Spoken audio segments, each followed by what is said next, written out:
परमात्मा सदाशिव निराकार। ओ आनंद के सागर तेरी महिमा अपरंपार, महिमा अपरंपार, तेरी महिमा अपरंपार।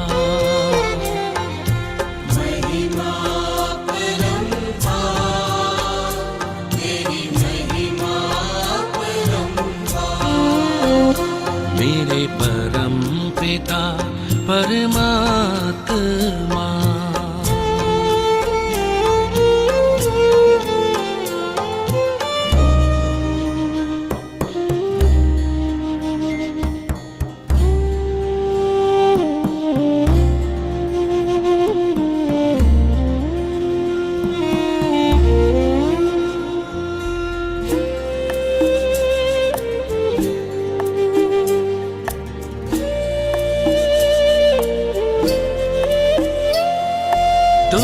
सृष्टि के ज्ञाता हो, वरदानों के दाता हो।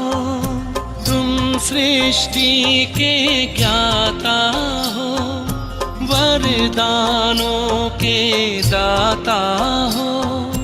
हम तुमको पाकर पाए,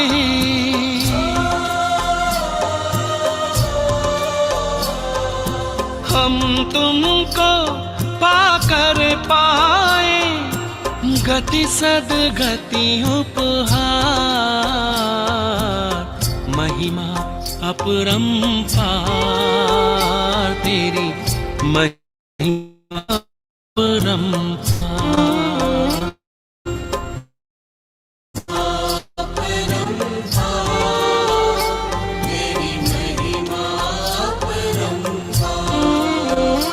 मेरे परम पिता परमात्मा।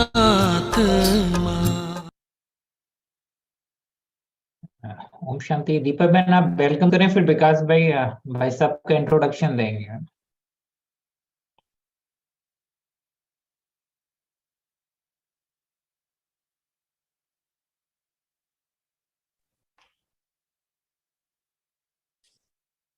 ओम शांति। ओम शांति। वेरी मच वेलकम टू सती भाई जी और साथ में लेफ्टिनेंट कर्नल विकास भाई और भाई जिसके बीच में है, सभी का बहुत बहुत वेलकम है। और हमारे बीच में शेयर पीरियड में हमारे पास 80 जवान भाई उपस्थित हैं। साथ में विकास करते हैं हमारे डिफेंस साहब हैं जो असिस्टेंट कमांडर हैं यहाँ पे, तो आपको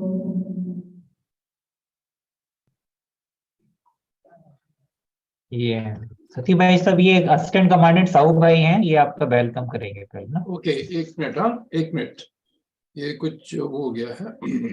नहीं, सही आ रहा है, आवाज आपका ठीक आ रहा है। आ रही है? ये आवाज बिल्कुल ठीक आ रही है, फाइन। ओके, हाँ करिए। साहू भाई साहब बोलिए। परम आदरणीय डीके सती भाई, डीके लेफ्टिनेंट कर्नल विकास भाई, डीके दीपक भाई, मैं सहायक कमांडेंट सुशांत साहू ग्रुप केंद्र संबलपुर की तरफ से तथा रिगार्डिंग फिटनेस कोर्स के कमांडोज की तरफ से आपको संबलपुर में स्वागत तथा अभिनंदन। बढ़ाने की कोशिश करते ये हो गया।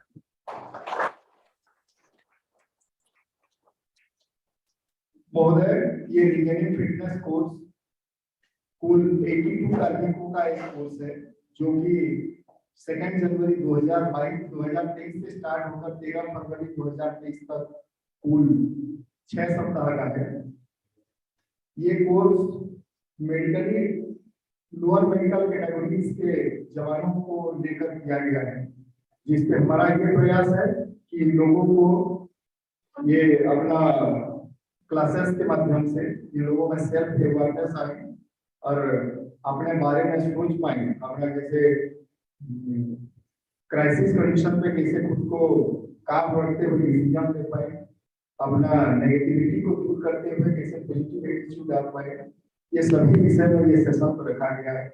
हमें उम्मीद है कि आज का ये जो सेशन चलेगा इससे मेरा कोर्स काफी लाभान्वित होगा और मैं विशेष समय नुकसान नहीं करते हुए क्लास को आपको हैंडओवर करता हूँ। Thank you sir. ओम शांति। ग्रुप सेंटर सीआरपीएफ के सभी प्यारे प्यारे भाइयों का बहुत बहुत स्वागत है। मैं आज पुनः मतलब भाग्यशाली अपने आप को अनुभव कर रहा हूँ कि मुझे ये बहुत ही सुंदर मौका मिला है हमारे एक वरिष्ठ गाता का इंट्रोडक्शन करने के लिए। तो साथियों, मैं समझता हूँ कल का सेशन बहुत अच्छा रहा होगा। जिनको अच्छा लगा वो हाथ खड़ा करके बताएंगे। अरे थैंक यू सो मच, क्या बात है। आप सभी तो एकदम वैसे ही मतलब लो मेडिकल कैटेगरी कहना तो आई थिंक आप लोग के लिए वो है एक सिर्फ क्योंकि हम फौजी मतलब बोलते हैं सीआरपीएफ के जो भी कायदे कानून है उसके हिसाब से बोल रहे हैं, बट अदरवाइज आप लोग सभी बहुत ही हाई मेंटल कैलिबर के हैं। कैटेगरी की तो कोई बात ही नहीं है। साथियों, आज बहुत ही सुंदर दिन है और आज आपका सेकेंड सेशन है, सेकेंड डे का। आज आपके सामने उपस्थित हैं कर्नल भुवन चंद्र सती, सेवानिवृत्त, जिन्होंने अपने न सिर्फ अपने जीवन को देश की सेवाओं के प्रति बल्कि मैं कहूँगा ईश्वरीय सेवाओं के प्रति समर्पित किया है। मन बुद्धि तन मन धन समेत पूरा अपना जीवन इस कार्य में लगाया है। कर्नल भुवन चंद्र सती के बारे में बताना चाहूँगा। ये पिछले 33 वर्ष उन्होंने अपने जीवन के हमारे भारत की सेना के सेवा में लगाए हैं और 9th बटालियन गढ़वाल राइफल्स एक इन्फेंट्री रेजिमेंट है जिसमें ये इन्होंने सेवाएं दी हैं और बहुत उत्कृष्ट सेवाएं दी हैं। बहुत दुर्गम स्थानों पर कारगिल जैसे समय पे जब कारगिल का युद्ध चल रहा था उस दौरान भी वहीं पे पोस्टेड थे और कई बार भाई साहब को मौका मिला है ऑपरेशंस में उतरने का और भाई साहब ने बहुत ही अभूतपूर्व किस्म की सेवाएं दी हैं। और खास तौर पर बताना चाहूंगा कि क्योंकि भाई साहब बचपन से ही पिछले 40 वर्षों से मतलब जब वो बीएससी कर रहे थे भाई साहब, तब वो प्रजापिता ब्रह्मा कुमारी ईश्वरीय विश्वविद्यालय के संपर्क में आए और तब से उन्होंने निश्चय कर लिया कि मैं अपना ये जीवन समर्पित रूप से सेवा करूंगा, साथ साथ देश सेवा में भी लगाऊंगा। तो भाई साहब ने बहुत ही उत्कृष्ट सेवा दी है देश के लिए और इवन रिटायरमेंट के बाद उन्होंने काफी 4 साल उन्होंने पोस्ट रीएम्प्लॉयमेंट भी उन्होंने देश की सेवा के लिए लगाया है अपना जीवन का। और अब फाइनल रिटायरमेंट के बाद लास्ट ईयर भाई साहब ने अब अपना जीवन आगे बढ़ाते हुए समर्पणता को दिखाते हुए अपना जीवन अब ईश्वरीय सेवाओं में समर्पित किया है और अभी प्रेजेंटली माउंट आबू में स्थित हमारा जो ब्रह्मा कुमारी का जो परिसर है वहाँ की कंप्लीट सिक्योरिटी भाई साहब अभी उसके इंचार्ज हैं और वहाँ सेवाएं दे रहे हैं। और security services wing Brahma Kumari का पिछले 20 वर्षों से अधिक समय से कार्य कर रहा है और सिक्योरिटी सर्विसेज विंग के जब स्थापना हुई थी उस समय से भाई साहब इस विंग से जुड़े हुए हैं और बहुत वंडरफुल सेवाएं दे रहे हैं। इनफैक्ट मैं पर्सनली बहुत प्रेरित हुआ भाई साहब के जीवन से और मैंने भी तभी जब 2011 में पहली बार मैंने सिक्योरिटी सर्विसेज विंग का प्रोग्राम अटेंड किया तो उसी दिन जब मैं पहली बार भाई साहब से मिला था तभी मैं सिक्योरिटी सर्विसेज विंग का लाइफ मेंबर बन गया। आज मैं बहुत प्रेरित हुआ हूँ और लाभान्वित हुआ भाई साहब के पर्सनल एग्जाम्पल वाले जीवन से। तो आज का जो टॉपिक है मैं भाई साहब को बोलूंगा कि आज का टॉपिक प्रारंभ करें। थैंक यू भाई साहब। ओम शांति।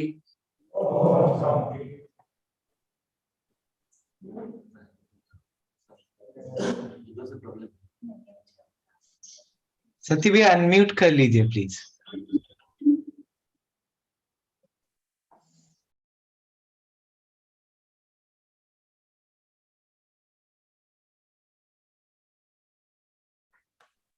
Thank you colonel Chauhan. ओम शांति। और आज बहन जी ने हमें मौका दिया है कि हम आपके बीच में आए और आपसे बातचीत करें। देखिए, आर्मी और सीआरपीएफ में बहुत ज्यादा अंतर नहीं है, दोनों वर्दी वाली फोर्सेस हैं, दोनों का रोल भी वही है। सीआरपीएफ का सिर्फ थोड़ा इंटरनल सिक्योरिटी में ज्यादा है, हमारा एक्सटर्नल सिक्योरिटी देश की सुरक्षा में ज्यादा रोल रहता है। बट हैं हम दोनों फौजी और हमारा जीवन एक जैसा ही रहता है। तो जैसे भाई साहब ने बताया परिचय में कि 18 साल की आयु में है ना हमें ये ज्ञान मिला। उससे पहले तो हम हनुमान जी के भक्त थे, और जैसे ये ज्ञान मिला तो एक अंदर से आवाज उठी कि ये सत्य ज्ञान है और इसमें चलना चाहिए और इससे हमारे जीवन को फायदा होगा। और उसके बाद से फिर इसमें चलना शुरू किया, और तब बीएससी कर रहे थे, फिर एमएससी किया, फिर लॉ करने लगे थे। और लॉ करने के पहले साल में कई सारे एग्जाम्स हमने जीवन में दिए, कह सकते हैं 25 से ज्यादा एग्जाम्स दिए होंगे, और सभी में असफल रहे, एक्सेप्ट एक ही सफलता मिली मुझे, वो था कंबाइंड डिफेंस सर्विसेज के एग्जाम में, जिसमें हमें आर्मी में ऑफिसर के लिए चुना गया। और पर हमने उन असफलताओं में कभी पीछे नहीं मुड़े। हमने सोचा कि हर बात में कल्याण है, परमात्मा के साथ अगर हमारा विश्वास है तो जरूर है ना हमारा भविष्य भी अच्छा ही होगा। और उसके बाद जब आर्मी में ऑफिसर बन के आए तो तब तक हमको इस ज्ञान में और इस राज्यों के अभ्यास में 7 साल हो चुके थे। तो आप जानते हो कि जब आप किसी ऐसे आध्यात्मिक मार्ग में चलते हो तो आपको आपका जीवन बहुत है ना सरल और है ना दिव्य हो जाता है ना। और आप ऐसा कुछ नहीं करते हो जो लगता है कि ना मतलब बहुत डिवाइन, मतलब आपकी दुनिया के हिसाब से आप बहुत अलग से होते हो।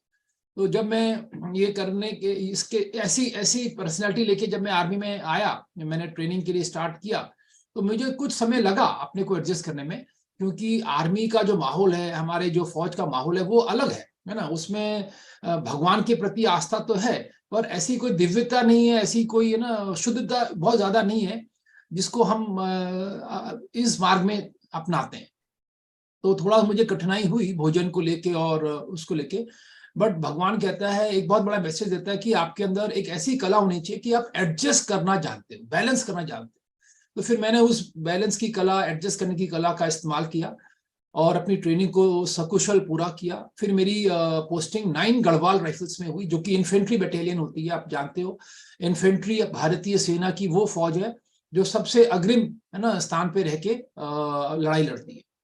तो उसमें मेरे को जब कमीशन हुआ था तो मेरा शॉर्ट सर्विस कमीशन था 5 साल के लिए।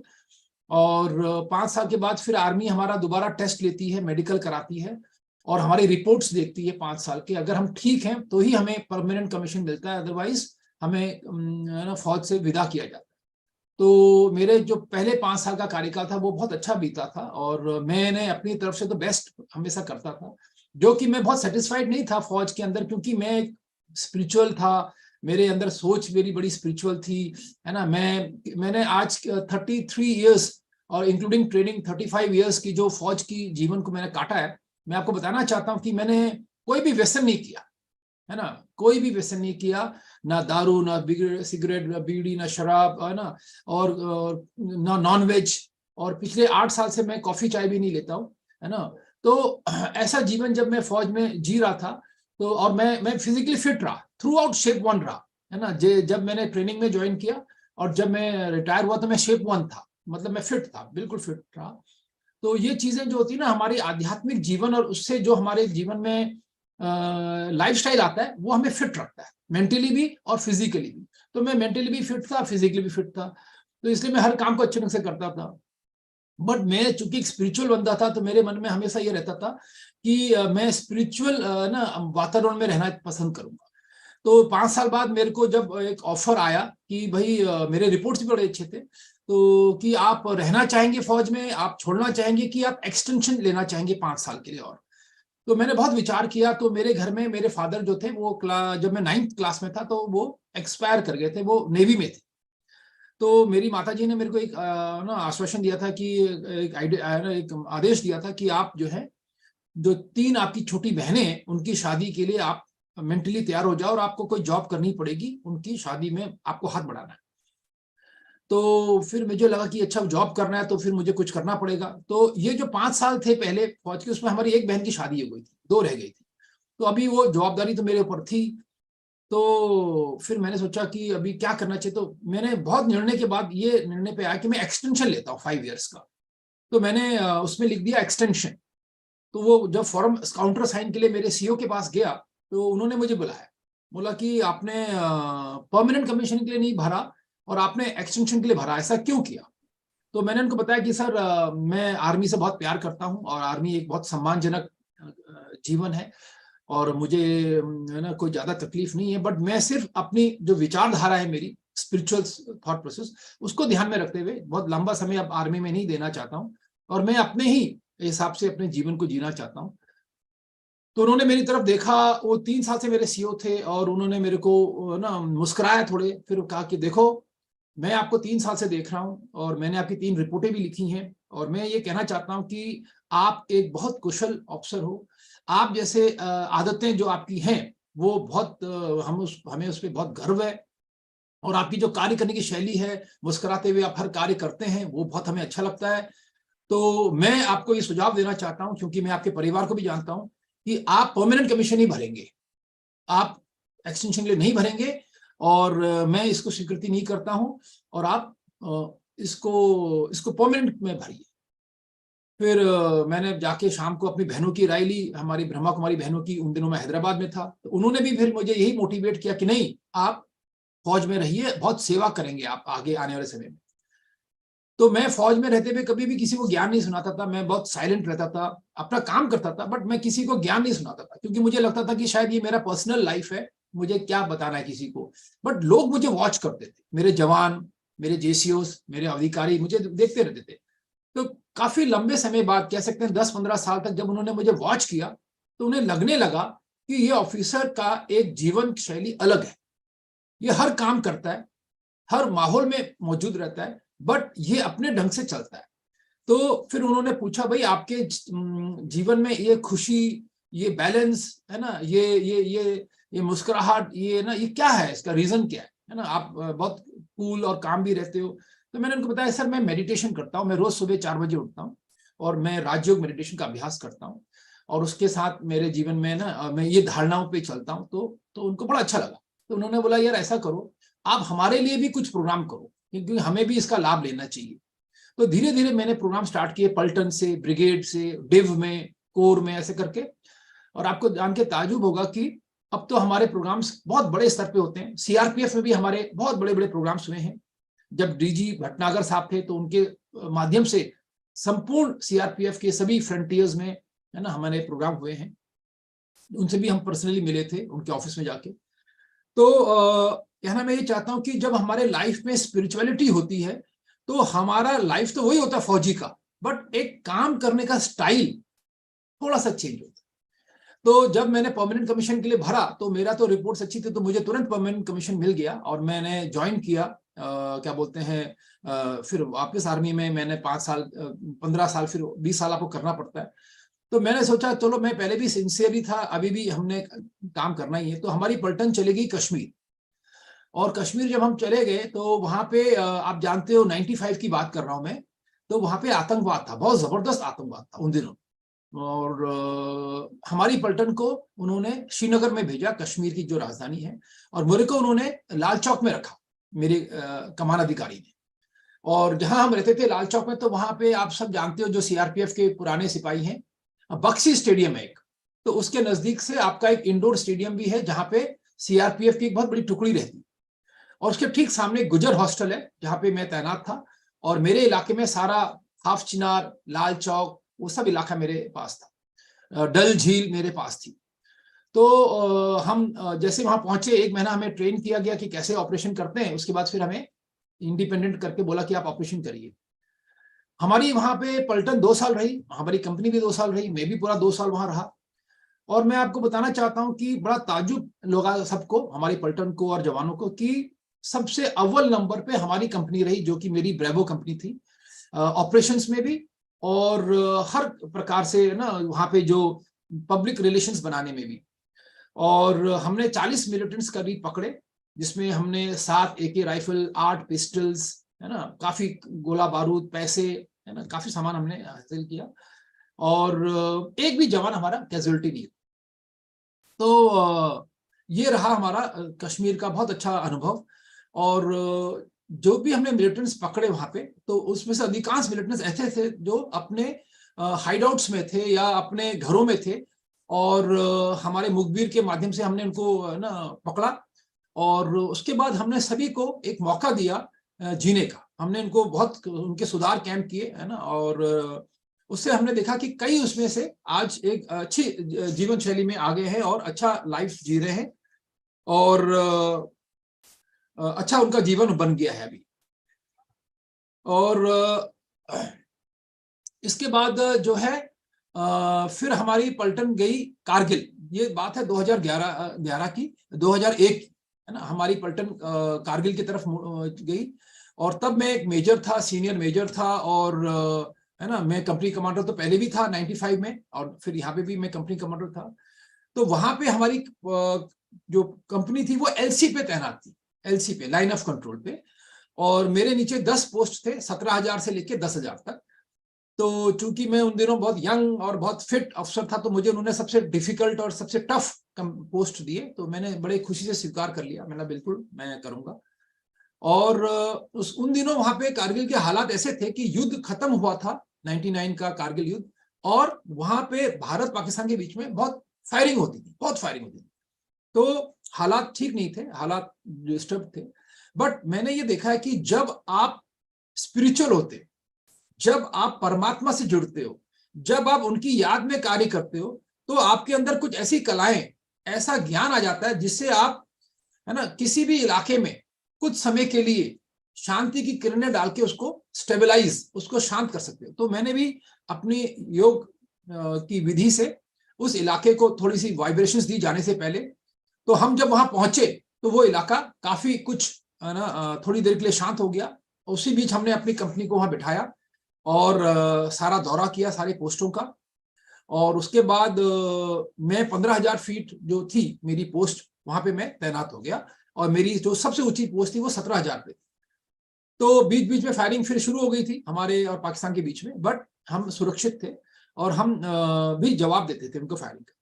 तो जो 17,000 पे हमारी पोस्ट थी, अक्टूबर 2001 में वहां पे एक छोटी सी घटना घटी कि उस पोस्ट पे 17,000 पे हम थे और 17,500 पे 17,100 फीट पे पाकिस्तान का पोस्ट, और हमसे वो उनकी दूरी तकरीबन 50 मीटर की थी। तो हुआ यूं कि एक दिन पाकिस्तान वाले, उनके भी 3-4 मोर्चे हमारे तरफ थे और हमारे भी 3-4 मोर्चे उनकी तरफ थे। तो उन्होंने एक नया मोर्चा बनाना शुरू किया जिसमें वो अपना कोई नया हथियार रखना चाह रहे थे और उसका मुख हमारी तरफ वो बना रहे थे। तो चूंकि उन्होंने हमें कुछ उसकी इत्तला नहीं की और वो बनाने लग गए, तो हमने उसको उनसे सवाल जवाब किया कि भाई ये क्या बना रहे हैं आप लोग, है ना, क्यों बना रहे हो।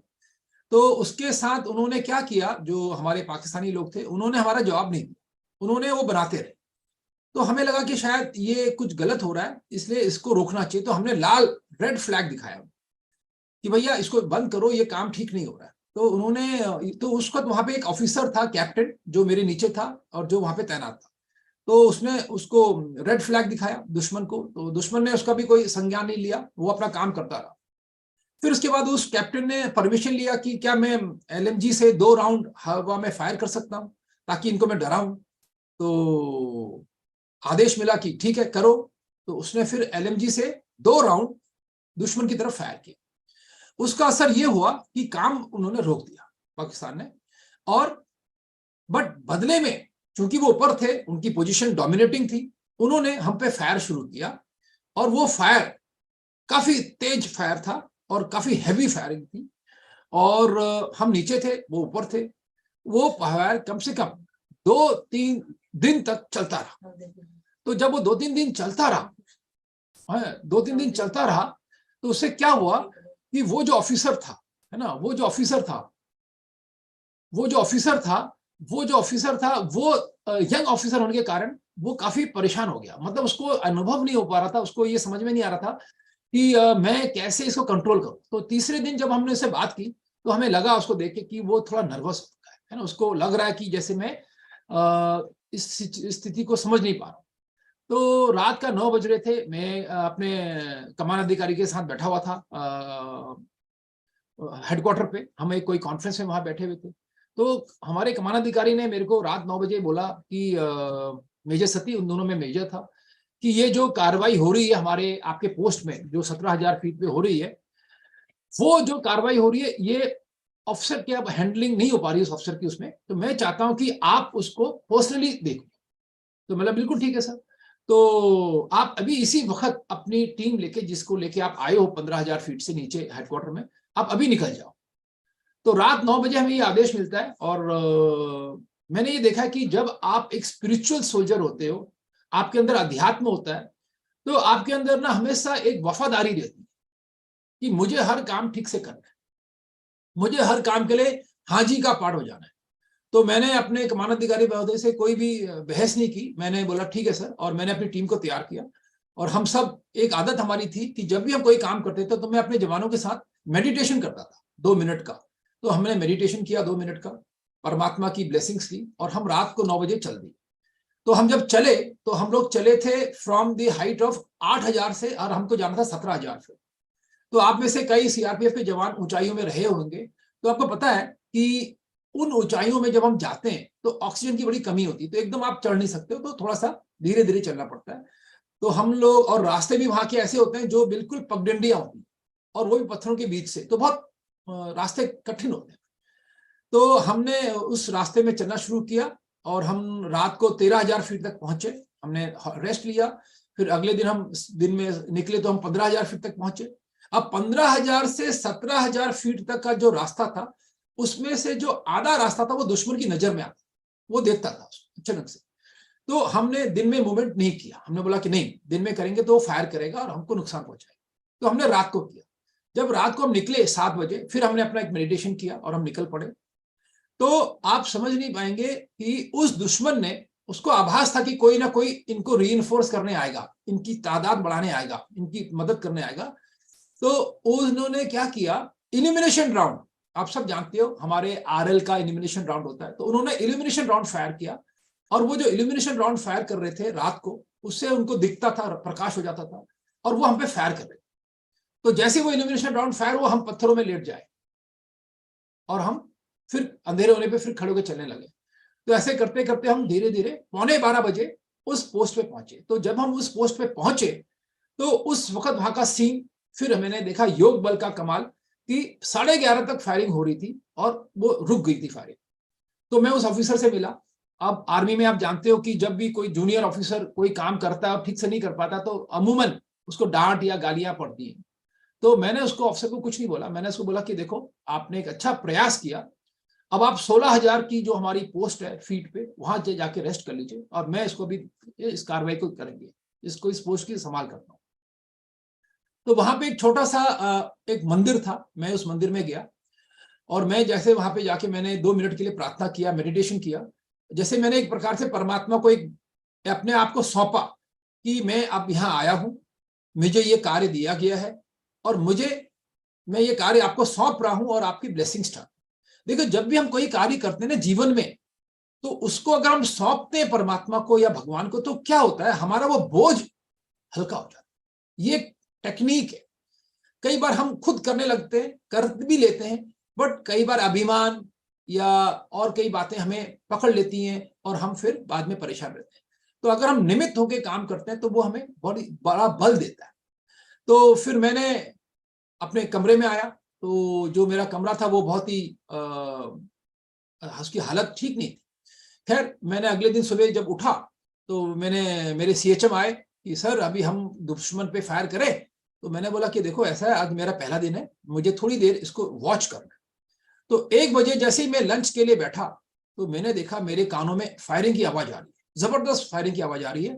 तो मैंने खाना छोड़ा, लंच छोड़ा, मैं बाहर निकला, और मैंने देखा छुपाव से कि दुश्मन अपने आरपीजी, एचएमजी से हम पे फायर कर रहा है।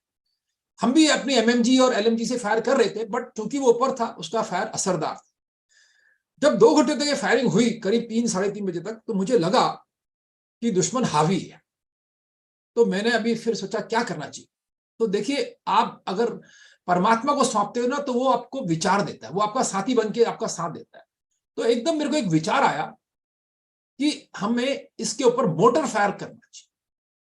अभी तक 3 दिन से मोटर फायर उस पर नहीं किया था, हम सिर्फ नॉर्मल फायरिंग कर रहे थे अपने पोस्ट। तो मैंने तुरंत सेट पे अपने सीओ को लिया। मैंने कहा कि सर, दुश्मन हम पे फायर कर रहा है, हम भी फायर कर रहे हैं, बट दुश्मन का असर जबरदस्त है, क्योंकि वो ऊपर है और हमारा असर कम हो रहा है। तो मेरे को आपकी मदद चाहिए। उन्होंने बताइए। मैंने कहा सर, हमें मोटर का फायर चाहिए। तो वो पहले चौंक गए, उन्होंने लगे नहीं नहीं नहीं नहीं, मोटर का फायर देना मुश्किल होगा क्योंकि आपकी पोस्ट की दूरी 50 मीटर है और मोटर का फायर बड़े है ना बड़े दायरे में नुकसान करता है, तो इसलिए मैं ये ना मुश्किल होगा मेरे को मोटर फायर देना। तो मैंने उनको आश्वासन दिया कि आप निश्चिंत रहिए, जवान मेरे सुरक्षित हैं और मैं इन मोटर फायर्स को एक एक गोला चाहूंगा शुरू में, जब तक ये ठीक से दुश्मन पर नहीं करता। तो उन्होंने पहला गोला फेंका जो हमारी बाउंड्री वॉल पे गिरा, दूसरा गोला फेंका जो बीच में गिरा, तीसरा गोला उन पे गिरा उनके बाउंड्री वॉल पे, और चौथा गोला ठीक उनके पोस्ट के बीच में गिरा। तो हमारे पास 8 तोप होते हैं, हमने 8 तोप खोल दिए और वो फायर उन पे हुआ, जबरदस्त फायर उन पे हुआ। और ये शाम का 5 बज रहा था, तो वो फायर होते ही दुश्मन शांत हो गया। एक दिन पहले 11:30 तक उनकी फायरिंग आ रही थी और आज हमारे मोटर की फायरिंग के बाद उनकी फायरिंग रुक गई। हमने रात भर कोई फायरिंग नहीं की, उनकी भी फायरिंग नहीं हुई। अगले दिन सुबह 9 बजे हमने उनको फिर 100 राउंड से गुड मॉर्निंग किया, देखने के लिए कि वो क्या करना चाहते हैं, तो उन्होंने कोई भी जवाब हमें नहीं दिया। पूरा दिन कोई फायर नहीं आया। उसके बाद 10-12 दिन तक हमारे बीच में कोई फायर नहीं हो रहा था। बट ये देखने में आया कि हमारे बीच की जो दुश्मनी थी वो बढ़ रही थी, और इसलिए बढ़ रही थी क्योंकि उनको खुंदक था कि इन्होंने हम पे फायर किया। तो हमारी जो मूवमेंट थी, हरकत थी, वो उस पर बहुत ब्रेक डाल रही थी, क्योंकि वो ऊपर थे हम नीचे थे, तो वो देखते रहते थे हमारी हर हरकत को। तो इससे हमारा आना जाना, खाना पीना, मूवमेंट, स्टोर संभालना, ये सारी ड्रिल्स में डिस्टर्बेंस हो रही थी। खैर मैं वो 12-13 दिन भी अपने आप को मेडिटेशन के माध्यम से पॉजिटिव रखता रहा और वाइब्रेशंस को भी मैंने पॉजिटिव रखा, और मैं आगे की चिंतन करने लगा कि आगे मुझे क्या सोचना चाहिए। तो मुझे बताया गया था जब मैं वहां गया था कारगिल की, यहाँ पे 2 दुश्मन है आपके, एक तो आगे बैठा है आपके और एक यहाँ पे बर्फ है जो स्नो है, और अक्टूबर का महीना अभी चल ही रहा था, तो वहां अक्टूबर में पहली बर्फ गिरती है और उसके बाद नवंबर, दिसंबर, जनवरी में तो वहां 8 फीट बर्फ गिरती है और टेम्परेचर -20 होता है।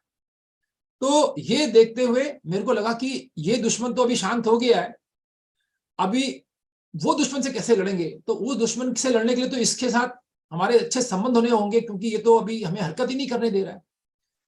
तो मेरे को ख्याल आया कि अब इससे दोस्ती करनी चाहिए, पहले भी दोस्ती थी, कुछ ही कारण से फायरिंग शुरू हुई है, तो इसको फिर शांत करना पड़ेगा इस इलाके को, ताकि हम दुश्मन नंबर 2 की तैयारी करें। तो मैंने अपने सीओ साहब को 15-20 दिन हो चुके थे, हालात खराब ही थे बहुत, तो उनको मैंने शाम को रिपोर्ट जब देता हूं तो मैंने बात किया, मैंने कि सर ये जो एलसी है ये सुरक्षित है, हम सुरक्षित हैं, और मैं आपसे एक बात करना चाहता हूँ। उन्होंने बताइए, तो उन्होंने कहा वैसे मैं बहुत खुश हूँ आपके वहां रहने से, क्योंकि आपने स्थिति को संभाल लिया है। अब तो मैंने बोला सर मेरे को एक और आपसे बात करनी है। उन्होंने बताइए, तो मैंने कहा कि सर देखिए यहाँ पे एक हमारा दुश्मन है, वो है बर्फ। जब यहाँ पे दुश्मन की फायरिंग होती है हमारे ऊपर, तो होता क्या है, जब दुश्मन की फायरिंग हमारे ऊपर होती है तो हमारे दुश्मन की फायरिंग से भी कैजुअलिटी होती है। बट अगर अब दुश्मन की फायरिंग से कैजुअलिटी नहीं हो रही है, तो कल बर्फ से हमारी कैजुअलिटी हो सकती है। कैसे कि बर्फ में आपको पता है जब बर्फ गिरती है तो सॉफ्ट होती है, मुलायम होती है, पर यही बर्फ जब सख्त हो जाती है ना धूप पड़ने से, तो फिसलन हो जाती है, और ये फिसलन से लोग गिरते हैं, मरते हैं। तो उन्होंने बोला आप क्या बोलना चाहते हैं? मैंने कहा कि सर मैं ये कहना चाहता हूं कि मैं इस इलाके में अब शांति चाहता हूं, ताकि मैं बर्फ की तैयारी करूं, क्योंकि ये हमारा बहुत बड़ा दुश्मन है, इससे हमारी की कैजुअलिटी होने की संभावना ज्यादा है। तो उनको बड़ा आश्चर्य लगा कि एक आर्मी अफसर है और शांति की बात कर रहा है। तो उन्होंने बोला कि कौन करेगा शांति? हमने कहा हम करेंगे। कहते आपको पता है कैसे करते हैं? मैंने जी सर मुझे पता है। तो उन्होंने काफी सोचा, फिर उनको लगा कि शायद ये पोस्ट कमांडर है, ये सही सोच रहा है ना, इसकी प्लानिंग है कोई। तो उन्होंने कहा ठीक है, आपको अगर ऐसा लगता है तो आप करें। तो मैंने एक जवान को बुलाया अपने, जो वहां पर पुराना जवान था। मैंने कहा कि पहले भी तो आप दुश्मन से बात करते थे? कहते हाँ सर हमारी बातचीत होती थी। तो कैसे बात होती थी? मैंने कहते थे सर साथी करके हम बोलते थे। तो मैंने कि आज चिल्लाना उसके ऊपर कि साथी, हमारे कमांडर, हमारे टाइगर आपके टाइगर से बात करना चाहते। तो कहता है कि ठीक है सर। तो उसने चिल्लाया, तो काफी देर चिल्लाने के बाद दुश्मन की तरफ से आवाज आई कि हम बातचीत के लिए तैयार हैं। अगले दिन ठीक शाम को 4 बजे का टाइम था, मैं अपनी टीम के साथ निकला बाउंड्री वॉल की तरफ। तो मैं जब कमरे से जब भी निकलता था तो मैं हमेशा अपना मेडिटेशन करके निकलता। तो मेरे अंदर एक विश्वास जगा था कि जैसे अब ये हालात ठीक होने वाले, तो मैं जैसे ही खड़ा हुआ बाउंड्री वॉल पे, तो मैं छाती के ऊपर खड़ा था और मेरे पास कोई वेपन भी नहीं था, क्योंकि अंदर से मुझे क्लियर था कि अब कोई फायरिंग तो होगी नहीं और ये हालात ठीक होंगे। तो मैंने हाथ हिलाया ऐसे करके, अच्छे ढंग से प्यार से हाथ हिलाया दुश्मन की तरफ। तो वहां से बहुत छोटा सा हाथ हिल रहा था, दिख रहा था उसका हाथ, बट छोटा सा हाथ हिल रहा था। तो मैं समझ गया कि ये उनका टाइगर हो। तो मैंने कहा कि टाइगर, बहुत समय से हमारे बीच में फायरिंग हो रही थी और हालात थोड़े से ना नाजुक थे, आप कुछ बनाना चाह रहे थे, हमने उसको रोका। तो अब मैं चाहता हूं कि आपको मैं एक आश्वासन देना चाहता हूं भारत की तरफ से कि अब आप पे कोई फायर नहीं आएगा और आप आराम से अपना पोस्ट संभालिए। तो उन्होंने कहा कि तो अब मैंने उनके जवाब का इंतजार किया, क्योंकि हम दुश्मन से बात कर रहे हैं और दुश्मन से जब हम बात करते हैं तो आप जानते हो कि दुश्मन तो कुछ भी बोल सकता है, उसका वो तो दुश्मन है हमारा। तो वो जो 15-20 दिन हमने एक पॉजिटिव माहौल वहां बनाए रखा, पॉजिटिव एक वाइब्रेशन रखा, और जो हमारे अंदर योग बल था उसको जो हमने यूज किया, उससे एक बहुत सुंदर चीज देखने में आई कि उसका जवाब जो था वो बहुत अच्छा जवाब आया। जवाब ये आया कि हम भी शांत प्रिय सैनिक हैं, हम भी चाहते हैं कि है ना हम फायरिंग ना करें, इसलिए हम आपको आश्वासन देना चाहते हैं कि जो ये फायरिंग हमारी तरफ से आपके ऊपर हो रही थी वो अब आज से नहीं होगी, पाकिस्तान से आप पे कोई राउंड फायर नहीं होगा और आप भी अपनी हरकत जो आपने बंद करी हुई है वो खुल के कर सकते। फिर मैंने कहा कि यार देखो, मैं आगरा का रहने वाला हूं, आप परिवार के साथ आगरा घूमने आओ। उसने कहा सर मैं पेशावर का हूं, आप पेशावर घूमने आओ। तो इस प्रकार से हमारी दोस्ती और बातचीत आगे बढ़ती रही और हमने 1 घंटे तक बात की। रात को जवान शेरो शायरी कर रहे थे। तो अगले दिन सवेरे करीब 9 बजे जवानों ने एक हमारा जो सीएचएम था मेरे पास आया, कहता है सर पाकिस्तान का जो जवान है जो सेंट्री खड़ा है अभी पोस्ट पे, वो चिल्ला के बोल रहा है कि साथी हरकत करो आप अपने इलाके में। तो मैंने बोला ठीक है बिल्कुल, और हम अपना हरकत करते हैं, हम अपना काम करते हैं, जो उसने हमारा नुकसान किया उसको ठीक करते हैं। तो कहता है नहीं सर, इनका कोई भरोसा नहीं है, ये हो सकता है हमें टारगेट बना ले। तो मैंने बोला ठीक है, मैं आता हूं बाहर। तो फिर मैंने मेडिटेशन करके अपने कमरे से बाहर निकला और मैं उस स्थान पे खड़ा हो गया जहां सर से लेके पांव तक वो सेंट्री मुझे देख रहा था। वो चाहता तो अपनी मशीन गन खोलता और मैं ढेर हो जाता, बट मुझे विश्वास था कि कुछ ऐसा नहीं होगा। और मैंने फिर उसकी तरफ हाथ हिलाया, मुस्कुराते हुए मैंने उसको हाथ हिलाया, तो उसने भी अपने हाथ हिला के मुझे अभिवादन किया। फिर मैं वहां घूमता रहा, थोड़ी देर टहलता रहा। फिर मैंने सीएचएम को बताया कि भाई देखो, डरो नहीं, आप लोग अपना काम करो और अपने पोस्ट खोलो, अपने स्टोर्स ठीक करो, जो बहुत नुकसान हुआ है हमारा, क्योंकि उसने हमारे काफी स्टोर्स को और लिविंग बैरिक्स को नुकसान पहुंचाया था। फिर मैंने सीईओ को कॉल किया कि सर मेरी कल आपसे बात हुई थी शांति को लेके, वो शांति अभी स्थापित हो चुकी है और आप इस पोस्ट का दौरा करें और देखें हमारी हालत कैसी है, और फिर हमें कुछ सामान साजो सामान दें, इससे पहले कि बर्फ गिरे, हम अपने आप को ठीक करना चाहें। तो तुरंत सीईओ साहब 24 घंटे के अंदर मेरे पीछ में पहुंचे। उन्होंने पूरा मुआयना किया, निरीक्षण किया पोस्ट का। तो उन्हें लगा कि पोस्ट की स्थिति ठीक नहीं है और बहुत कुछ साजो सामान इनको चाहिए होगा जिससे ये अपने को है ना एडम ठीक कर सकें। तो उन्होंने सारा सामान भेजा। हमने 1 महीना लगाया और उस पूरे पोस्ट को बहुत सुंदर और बढ़िया बना के दिखा दिया। तो जब हम काम कर रहे थे, करीब 20 दिन हो गए थे हमको काम करते करते, तो एक दिन अचानक पाकिस्तान की तरफ से आवाज आती है हमको कि हमारे टाइगर आपके टाइगर से बात करेंगे। तो हमने शाम को 5 बजे का टाइम दिया था, हम खड़े हो गए। तो उनके टाइगर ने कहा सर गुड इवनिंग, आप कैसे हो? मैंने कहा हम बहुत अच्छे हैं, आप कैसे हो? उसने कहा हम भी बहुत अच्छे हैं सर। तो मैंने बोला कि आपने हमें याद किया? कहते हैं हाँ सर, आप लोग आजकल बहुत काम कर रहे हो और दिन भर आपकी टीम लगी रहती है काम करने में। मैंने बिल्कुल। तो मैंने बोला हमारे लिए कोई सेवा? तो कहता है कि सर बस इतना ही है, एक रिक्वेस्ट था आपसे, इसलिए आपको याद किया था कि कल हमारे एक वीआईपी का विजिट है, एक सीनियर कमांडर हमारे आ रहे हैं पाकिस्तानी पोस्ट में, तो कल आप अपना अगर काम रोक सकते हो तो कल के लिए रोक दीजिएगा और फिर परसों से फिर शुरू कर दीजिएगा। हमला बड़ी कोई बड़ी बात नहीं है, हम ऐसा कर सकते हैं। तो हमने वही किया, हमने उनको डिस्टर्ब नहीं किया। उस दिन हमने काम रोक दिया और उसके बाद काम जारी रहा। तो उसके बाद मैं उस पोस्ट पे 1.5 साल रहा। मैंने जैसा आपको बताया 8 फीट बर्फ, -20 डिग्री टेम्परेचर, 1.5 साल रहा। हमने कोई फायर नहीं होने दिया। और सबसे बड़ी चीज, एक भी जवान ना तो गोली से और ना बर्फ से कैजुअलिटी हुआ और हम सुरक्षित बहुत प्यार से मेरठ, हमारी पलटन उसके बाद गई, हम मेरठ पहुंच गए। हमारे बदले में दूसरी पलटन आई। उन दिनों जब मैं वहां रहा तो मैं चूंकि एक योगी था, राजयोगी था, मैं योग में है ना, मैं सुबह से शाम अपना जब जब टाइम मिलता था अपने मेडिटेशन में बैठता था।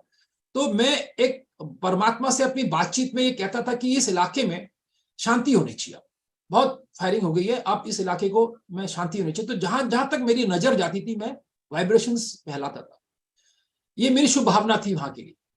तो हुआ यूं कि ये 2003 फरवरी में हम उतरे वहां से और मेरठ चले गए। 2004 जून में उस पलटन की जिसको हमने स्थान दिया अपने बदले में, उनके कमान अधिकारी मुझे मिले। जैसे वो मुझे मिले उन्होंने कहा कि मेजर सती आपको ना पाकिस्तान वाले याद कर रहे थे। तो हम तो समझ ही नहीं पाए कि कैसे याद किया उन्होंने हमें। तो उन्होंने फिर पूरी कहानी बताई कि देखो आप 2003 फरवरी में वहां से उतरे और 2003 दिसंबर में वहां पर युद्ध विराम हो गया, अर्थात पाकिस्तान और भारत के बीच में, मुशर्रफ साहब और अटल बिहारी वाजपेयी के बीच में आगरा में एक संधि हुई थी 2003 दिसंबर में, जिसके तत्पश्चात वो इलाका टोटल सीज फायर में आ गया और आज भी वहां पे सीज फायर है। तो उन्होंने कहा कि 2004 जनवरी में हमारा एक जवान रात को जिस पोस्ट में आप थे बाहर निकला और वो बाथरूम जाना चाह रहा था, बट फिसल गया और फिसल के वो 200 फीट नीचे चला गया, उसकी डेथ हो गई और वो दुश्मन के इलाके में चला गया। अब हम रात भर उसको ढूंढ रहे थे क्योंकि उसकी रिपोर्ट आई कि बच्चा नहीं मिल रहा है। तो सुबह देखा तो एक बॉडी वहां पड़ी हुई है, तो हमको इशारा था कि ये हमारा ही बच्चा होगा। तो हमने व्हाइट फ्लैग दिखाया, पाकिस्तान ने भी व्हाइट फ्लैग दिखाया, क्योंकि फायरिंग तो थी नहीं दोनों के बीच में। तो हम भी गए, वो भी आए और 1 घंटे तक हमारी बातचीत हुई, बॉडी हमको दी गई। उन्होंने फिर लास्ट में ये सवाल पूछा कि सर आपके मेजर सती थे इस पोस्ट में, तो वो कहाँ है आज? तो उन्होंने कहा नहीं वो मेजर रवि थे। तो उन्होंने नहीं नहीं हमें आपके सारे अफसर्स का पूरा बायोडाटा होता है, आप बताइए कहाँ है वो। तो उन्होंने बोला क्या बात, क्यों पूछ रहे हैं आप लोग? तो उन्होंने कहा कि देखो वो अफसर यहाँ पे सबसे ज्यादा लंबा समय इस पोस्ट पर रहा, अमूमन आपके सारे अफसर 2 से 3 महीने रहते थे, इसने वहां पे बहुत लंबा समय बिताया। और जो उसकी पॉलिसी थी जियो और जीने दो की, वो हमें बहुत अच्छी लगी। तो हम उसको हमेशा याद करते हैं। तो अगर आपको वो मिले तो कहना हमारी तरफ से हमने सलाम भेजा है। तो दोस्तों आप देख रहे हो कि कैसे एक अध्यात्म का जीवन और उसके साथ एक सैनिक जीवन का अगर मिश्रण हो तो अपने दुश्मन भी आपको सलाम भेजता है। ओम शांति। ओम शांति।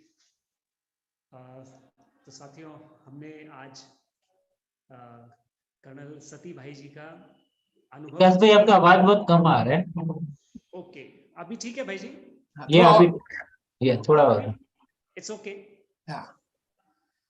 तो साथियों हमने अभी कर्नल भुवन सती भाई का अनुभव सुना और कितना सुंदर अनुभव।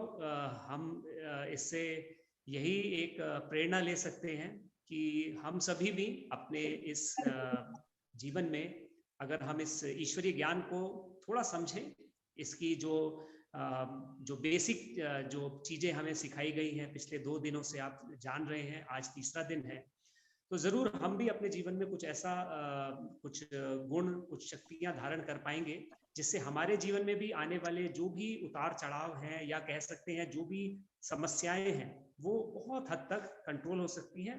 और मैं तो कहूँगा कि अगर हम रेगुलर अभ्यास करें राजयोग का तो हम इस पर विजयी भी बन सकते हैं। तो मैं आप सबकी तरफ से अपनी तरफ से भी मैं सती भाई का बहुत बहुत शुक्रिया अदा करता हूँ, उन्होंने अपना अमूल्य समय दिया। Thank you sir, thank you so much. साथियों अब कार्यक्रम को आगे बढ़ाते हुए मैं आमंत्रित करता हूं। भाई उसके पहले ना कुछ कहना चाहते हैं साहू भाई ना? साहू भाई आप जी प्लीज। सभी सर, एक बेल्टधारी अगर कुछ बात बोलता है तो बेल्टधारियों को दिल को छू जाता है। जो आप एक्सपीरियंस शेयर किए हैं ये काफी चीज हम लोगों के साथ भी हुआ है कि एक विषम परिस्थितियों में खुद को नियंत्रण करते हुए हम लोग कैसे सही डिसीजन लेते हैं। आपने बताया कि एक फौजी की जिंदगी में अगर स्पिरिचुअलिज्म को मिक्सअप कर दिया जाए तो उसका बेहतरीन एक परिणाम समाज को तथा खुद का पलटन को और खुद को दिख सकता है, जो कि अपना एक्सपीरियंस के साथ आपने हम लोगों को बताई है। तो हम लोग ये प्रयास करेंगे कि हमारे जिंदगी में भी हम लोग ये स्पिरिचुअलिज्म, आध्यात्मिकता को मिक्सअप करेंगे, ताकि हम लोग विषम परिस्थितियों में शांतिपूर्वक एक सही डिसीजन ले पाए, जिसपे हमारा परिवार का तथा समाज का एक अच्छा परिणाम दिखेगा। Thank you sir. Thank you very much.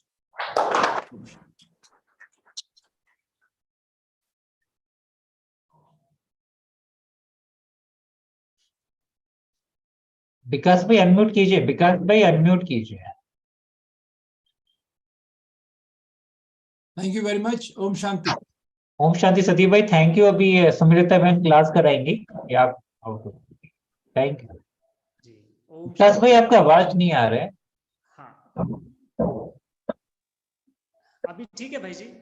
अभी हाँ, अभी ठीक है, थोड़ा सही है। ठीक है।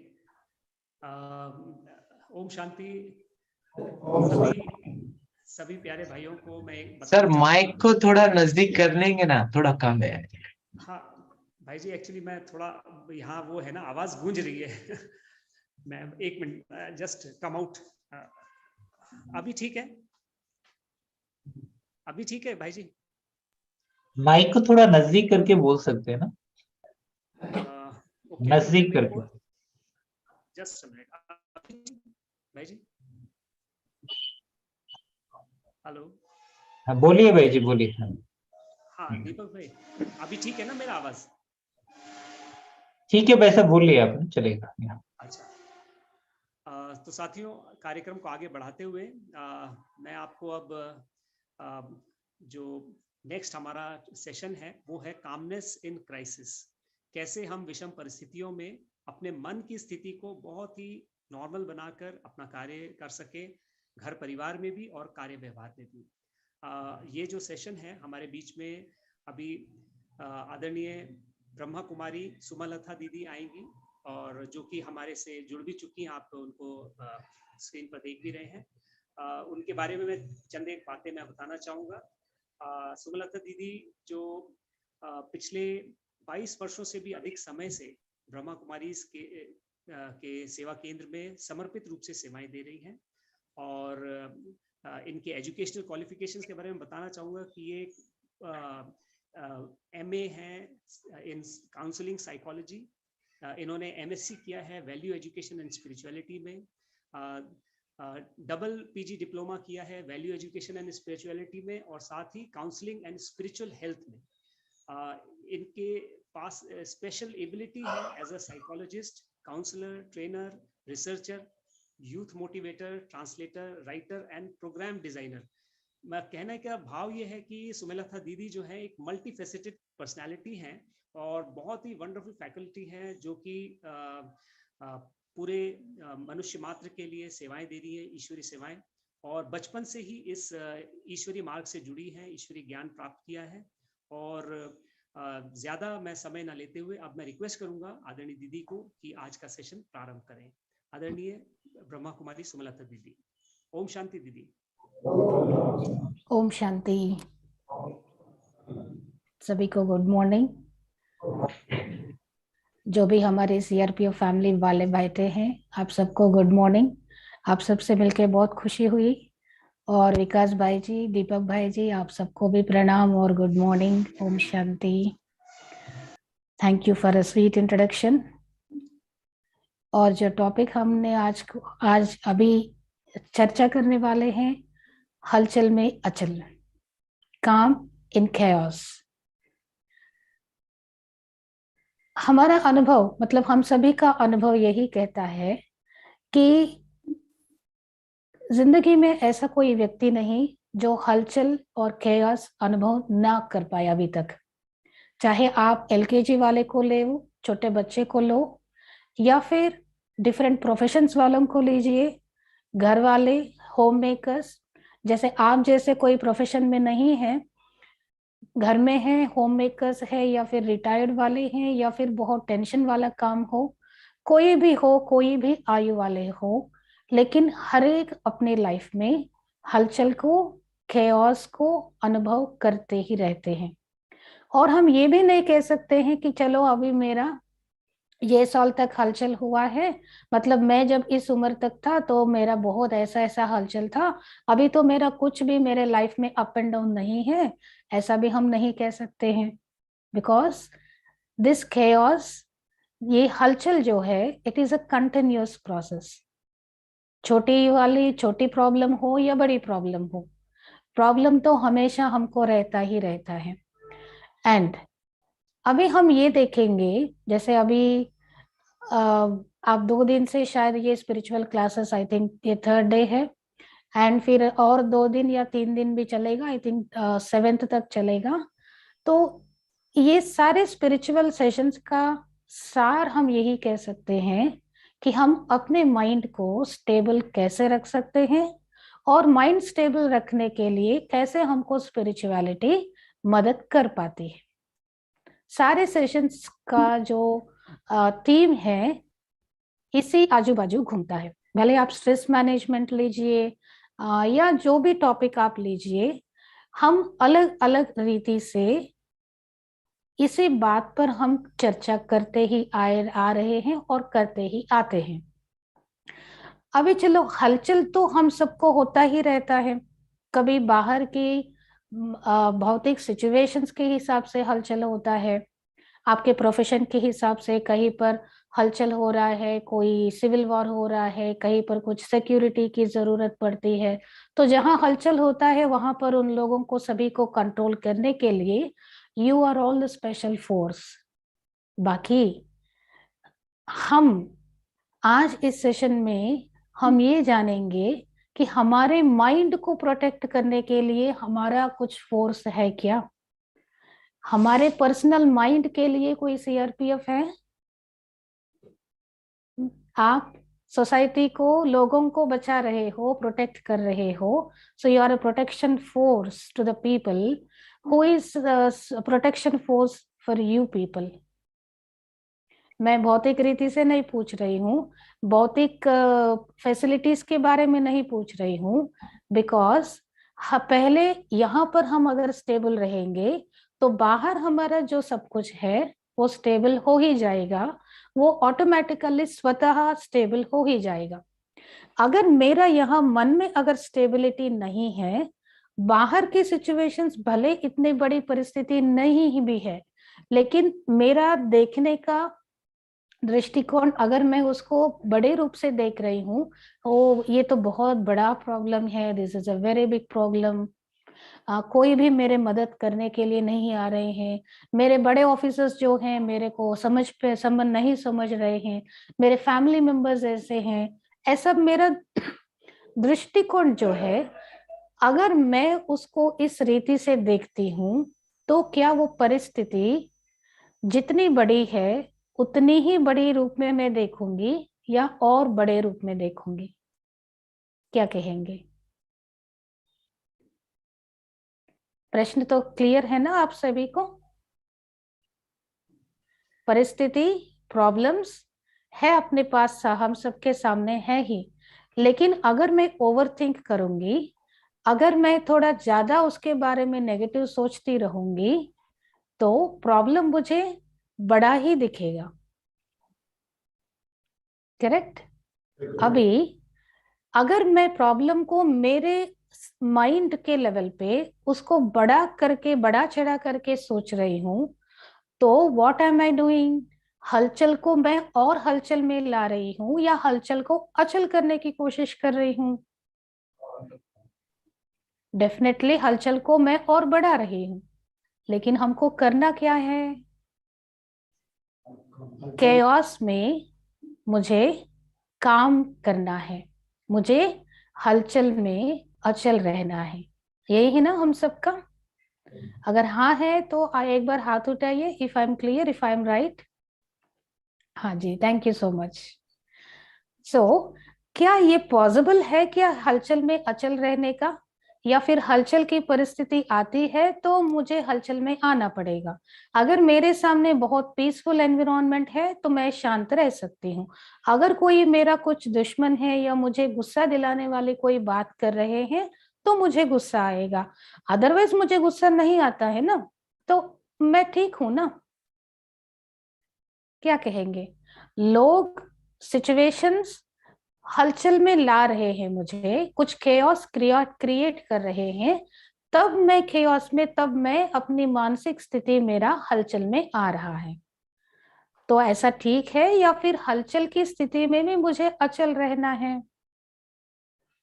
अचल रहना है ना, हमें शांत रहना है। ये ऐसे शांत रहने के लिए हमको 2-3 बातें अभी हम डिस्कस करेंगे। जो चेंज कहाँ लाना चाहिए? समझो आपके कारण मुझे गुस्सा आ रहा है, आपने गुस्सा दिलाने वाली बातें किया मैंने मेरे से, मुझे गुस्सा आया, तो मैं क्या कहूंगी? Who should change? बदलना किसको है? मैं क्या कहूंगी? आप पहले बदलो ना। आप क्यों गुस्सा दिला रहे हो? जब तक आपने गुस्सा नहीं दिलाया तब तक तो मैं शांत थी ना। तो इससे आप समझ सकते हो कि मैं कितनी शांत मूर्त हूँ। तो आपको क्या करना है? आपको मुझे गुस्सा नहीं दिलाना है। घर में भी बच्चों को वही कहते हैं, वाइफ को भी वही कहते हैं, बार बार तंग नहीं करना, तुम इतना भी नहीं देख सकते हो क्या? अपने कोलीग से भी इस प्रकार से ही बातें होती है। लेकिन ऐसा कितने लोगों को हम कंट्रोल करते रहेंगे? क्या दूसरों को कंट्रोल करना हमारे हाथ में है? आपका लाइफ एक्सपीरियंस क्या कहता है? आप क्या दूसरों को चेंज कर सकते हो? आप क्या दूसरों को कंट्रोल कर सकते हो? Not possible. We can only positively influence, we can only give message to the people. बाकी ये यहाँ से अंदर से हर एक के दिल से उत्पन्न होना चाहिए कि मुझे अंदर से चेंज होना है। तो चेंज कहाँ से हम शुरू करना है? हमें अपने आप से। तो इनको बदलना है, इनको ऐसा करना है, ये ऐसे रहेंगे तो मेरा तबीयत ठीक रहेगा, ये ऐसा बात करेंगे तो मेरा मन शांत रहेगा। ऐसा अभी इन सभी लोगों के ऊपर उंगली उठाना हम अभी आज से बंद करेंगे। ये फर्स्ट स्टेप है। अचल रहने के लिए दूसरों को चेंज करने का हम नहीं करेंगे। फिर चेंज कहाँ से शुरू करेंगे? अब ये फिंगर को किस तरफ मुझे चेंज करना है? मैं ये खुद की तरफ टर्न करूंगी और मैं कहूंगी मुझे बदलना है। आप सभी मानेंगे? सेल्फ ट्रांसफॉर्मेशन, मुझे बदलना है। अगर मुझे बदलना है तो किस किस रीति से, in what ways I have to change? मैं तो परफेक्ट हूं। सबसे पहले ये थॉट अपने मन से निकाल दो, मैं परफेक्ट नहीं हूं। मुझे जल्दी गुस्सा आता है, मुझे जल्दी डिप्रेस हो जाती हूँ, मैं जल्दी दूसरों से अपने आप को कंपेयर करती हूँ। ऐसे हम सभी में बहुत सारे प्लस क्वालिटीज भी है, ऐसे ही कुछ नेगेटिव क्वालिटीज भी है। जब भी हम कुछ काउंसलिंग के हमारे पास जब आते हैं तो लोगों को हम सिर्फ यही मदद करते रहते हैं कि वो अपने अंदर झांक करके देखे कि उनमें क्या पॉजिटिव क्वालिटीज है और क्या नेगेटिव क्वालिटीज है। जब तक हम अपने आप को ठीक रीति से जान नहीं पाते हैं तब तक मैं एक कल्पना की दुनिया में जी रही हूं कि मैं बहुत अच्छी हूं। मतलब जो मेरे में नहीं है वो भी मेरे में है करके एक इमेजिनेटिव वर्ल्ड में मैं जीती रहती हूँ। और जो मेरे में नेगेटिव क्वालिटीज है शायद वो मेरे में नेगेटिव नहीं है करके ये भी इमेजिनेशन में मैं जीती रहती हूँ। इसलिए मुझे बदलना ही है, वो कोई भी हो आज से। इसलिए आप देखेंगे तो ब्रह्मा कुमारी का लक्ष्य क्या है? In one sentence, in one line we say, self-transformation leads to world transformation.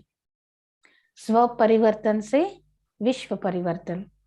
अगर दुनिया को बदलना है, अगर हम दुनिया को एक रामराज जैसा, एक स्वर्ग जैसी दुनिया हम चाहते हैं, तो transformation should start from my self. मुझे बदलना है। अगर हम बदलेंगे तो मैं कहती हूँ ऐसे 10 लोग, ऐसे 20 लोग, जितने भी हम अभी जुड़े हैं, हम सभी अगर एक दृढ़ प्रतिज्ञा लेते हैं कि मुझे बदलना है, ऐसे समाज में भी लेते हैं प्रतिज्ञा, तो मुझे लगता है सीआरपीएफ वालों का काम बहुत आसान हो जाएगा। क्योंकि कोई हलचल नहीं, कोई ये नहीं, प्रोटेस्ट नहीं होता, स्ट्राइक नहीं होता, गुस्से में आकर के मार डालना, फिर आपको सिक्योरिटी में जाना, इतना सारा हंगामा तो नहीं होगा ना। इसलिए ये सारे हंगामे समाज में अगर कम होना है तो हर व्यक्ति अपने अंदर से परिवर्तन होने का संकल्प लेना है। यही सेवा ब्रह्मा कुमारी संस्था भी करती है। आज हम सभी इसीलिए इसी प्लेटफॉर्म से मिले हैं कि हम सभी आज से परिवर्तन होना ही है। उसके लिए एक मैं कहती हूँ, सबसे पहले सेल्फ ट्रांसफॉर्मेशन के लिए हमें एक विशेषता की बहुत जरूरी है। वो कौन सी विशेषता है वो बताने से पहले मैं आपको मेरा एक एग्जाम्पल बताऊंगी। वो एग्जाम्पल मतलब मेरा एक एग्जाम्पल मैं बताऊंगी, मेरा नहीं किसी दूसरे का है। फिर आप मुझे सजेस्ट करना वो बहन क्या डाउट पूछ रही है, मैं आपसे शेयर करूंगी, फिर आप मुझे गाइड करना मैं उनको क्या जवाब दूं।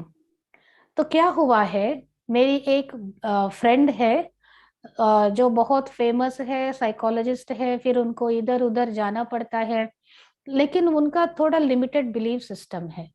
तो उन्होंने क्या किया, भले वो पढ़ी लिखी है, एक बार उनको कुछ ही दूसरे स्टेट में उनको बुलावा आया ऐसे मोटिवेशनल क्लासेस के लिए। तो वो ना अपना काउंसलिंग पूरा करके फिर ये पूरा पैकअप करके अपना सूटकेस वगैरह समेट करके, थोड़ा देर हो रही थी इसलिए वो बहुत ये करके सीढ़ी नीचे उतर रही थी सूटकेस पकड़ के, तो स्लिप होकर के नीचे गिर गई। तो यहाँ पर शोल्डर में फ्रैक्चर हुआ। अब इन्होंने क्या कहा, शोल्डर फ्रैक्चर किस लिए हुआ, रीजन फॉर द फ्रैक्चर जी पता है उन्होंने क्या कहा? उन्होंने कहा सिस्टर ग्रेविटेशनल फोर्स के कारण मैं नीचे गिर गई, इसीलिए मेरा फ्रैक्चर हो गया। अगर ये ग्रेविटेशनल फोर्स ना होता, भले मैं नीचे नहीं, मतलब मैं नीचे नहीं गिरती और फिर मेरा फ्रैक्चर ही नहीं होता, तो सारा दोष किसका है? ग्रेविटेशनल फोर्स का। मैंने कहा ऐसे कैसे हो सकता, how can you blame gravitational force? तो उसने कहा no, let me tell you one more example of mine. मेरे साथ दूसरी घटना हुई। वो क्या है, मैं दूसरी जगह ट्रेन पे जा रही थी, तो ट्रेन में मेरा रिजर्व टिकट था, लेकिन मेरा 15-20 डेज का सफर था, इधर से उधर उधर से उधर जाना है, तो इसलिए मेरे दोनों हाथों में लगेज है, फिर दोनों शोल्डर्स पर भी लगेज था। तो मेरे जो रिजर्व कंपार्टमेंट, जिस कंपार्टमेंट में मेरा टिकट है, उसमें मैं चढ़ी, लेकिन पता नहीं उस कंपार्टमेंट में इतने सारे लोग आना जाना कर रहे थे कि मुझे मुश्किल से मेरे सीट तक पहुंचना बहुत मुश्किल हो रहा था।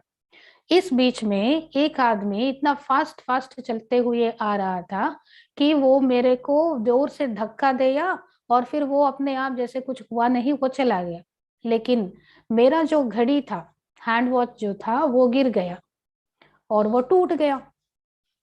अभी वॉच क्यों टूट गया?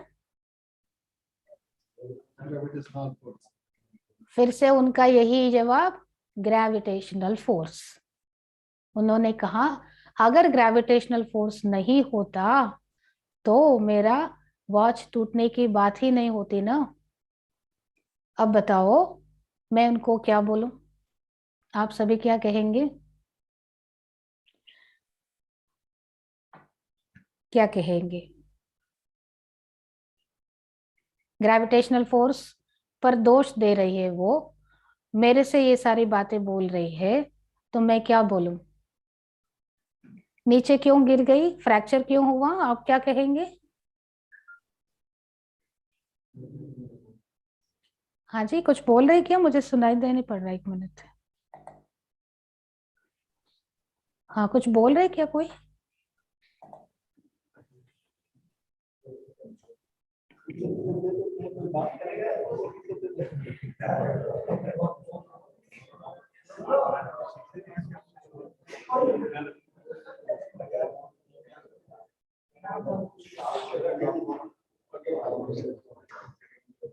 समय रहते अगर वो अपना काम को करते बिना हड़बड़ी से, तो ये सब सिचुएशन हमें फेस करना नहीं पड़ता। तो दूसरे के ऊपर गलती ठहराने से पहले वो अगर खुद को ठीक कर ले तो ये सब सिचुएशन नहीं। हम यही करते हैं गलती कि खुद गलती करते हैं और दूसरों के पर उसे देख देते हैं कि इसके चलते ये गलती हुआ है। हाँ, मतलब वो टाइम मैनेज नहीं कर पाई, वो लेट हुई, वो गिर गई, ध्यान से नहीं चल पाई, वो गिर गई, लेकिन दोष किसके ऊपर दे रही है? ग्रेविटेशनल फोर्स के ऊपर दे रही है। लेकिन अगर ग्रेविटेशनल फोर्स नहीं होता तो वो नीचे गिरना क्या, हम चलना भी नहीं हो पाता, हम सब ऐसा उड़ते रहते। तो ये सृष्टि के कुछ नियम बने हुए हैं जिसके ऊपर दोष डालने से कुछ होगा नहीं, एंड वो फैक्ट भी नहीं है। तो कई लोग ऐसे हैं जो अपनी गलती को एहसास नहीं करते हैं और जो कुछ प्रैक्टिकल फैक्ट्स है उसको एक्सेप्ट नहीं करते हैं, उसी पर दोष देते रहते हैं। ये बहुत अंडरलाइन करने वाली बात है, मैं रिपीट कर रही हूँ। कई लोग ऐसे हैं जो अपने दोष को एक्सेप्ट नहीं कर पाते हैं और दूसरों के ऊपर या फिर कुछ ऐसे सृष्टि के नियम ऐसे बने हुए हैं उस पर दोष देते रहते हैं।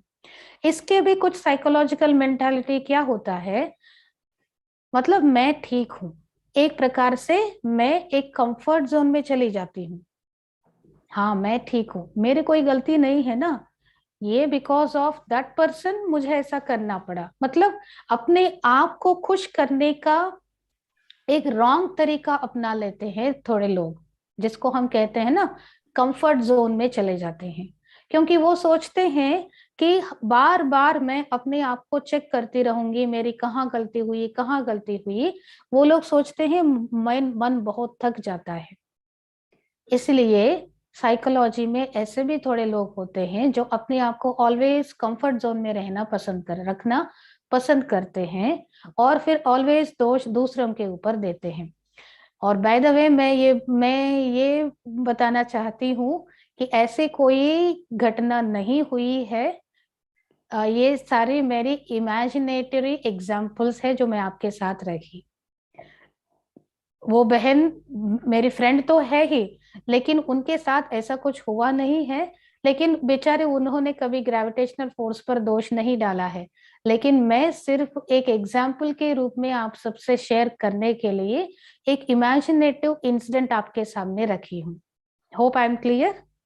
सो बात ये है कि अगर मुझे परिवर्तन होना है तो सबसे पहले मुझे एक्सेप्ट करना है व्हाट एम आई नॉट, मैं क्या हूं, मैं क्या नहीं हूं, मेरे में क्या विशेषता है, मेरे में क्या विशेषताएं नहीं है, दोनों का एक्सेप्ट करना पड़ेगा।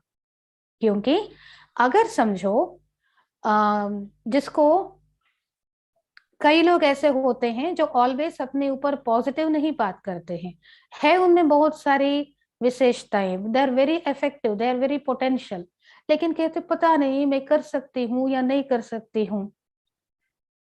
मतलब आप में जो विशेषता है वो भी आप एक्सेप्ट नहीं कर रहे हो। अगर कोई गुस्से करने वाले को हम कहेंगे आप थोड़ा ज्यादा गुस्सा कर रहे हो, कई लोग वो भी एक्सेप्ट नहीं करते, अरे आप ऐसे कैसे कह सकते, मुझे तो गुस्सा है ही नहीं। So it is very important to accept what you are and what you are not. इस एक्सेप्टेंस के बारे में हमारे लाइफ में इतना इम्पोर्टेंस है कि साइकोलॉजी में इसके ऊपर इतना सारा रिसर्च हुआ है कि अगर लोग ज्यादा तक एक्सेप्ट करते हैं या एक्सेप्ट नहीं करते हैं, एक्सेप्ट अगर नहीं करते हैं उसको कहते हैं रिजेक्ट करना, तिरस्कार, अंगीकार, तिरस्कार। And to the surprise maximum हम सभी मनुष्य 80%, 80% हम रिजेक्ट ही करते रहते हैं। तिरस्कार, अब वो क्या तिरस्कार करते हैं, हम सभी अपने आप के अंदर अपने अंदर जाकर के हमें देखना चाहिए। जैसे कि फॉर एग्जाम्पल,